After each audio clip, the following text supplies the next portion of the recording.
Bertie ng Kawa for birthday. Ah! So this is Kawa para sa Sukanghon.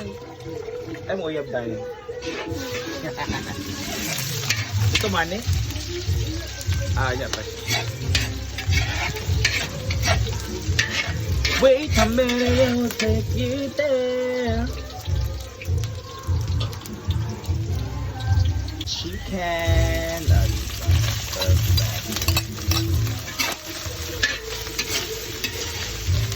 Tahod.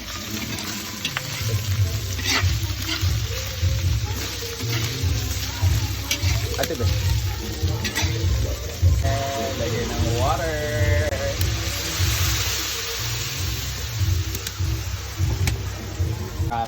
Diba? Depende sa limitado ang ihalo niyo.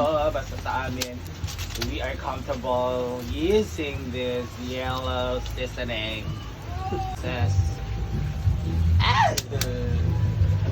Yes, guys. This was the asin and ihalo-halo.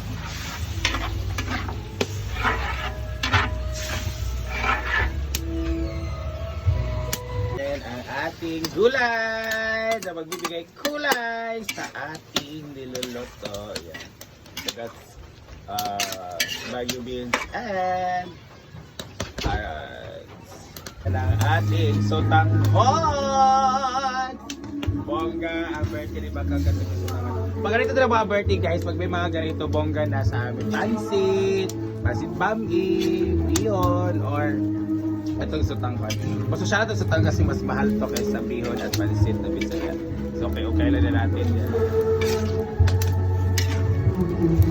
Gulay, cabbage, nabibigay color green, additional sa Baguio beans. So halo-halo lang yan guys. Halo-halo siya. Halo-halo rin na tanan. Beer, met. Yan, namigos kaayo. Sotanghon ni Auntie Biela. Halo-halo na dyan na siya tanan. Halo-halo mo. Ilagay na natin. Wow, luto na. Lamig kaayo tanawan. And of course, it's so delicious. Ay, pupo sa bagas nga itong ilawan guys. May kaya. May kaya. Birthday Bakang.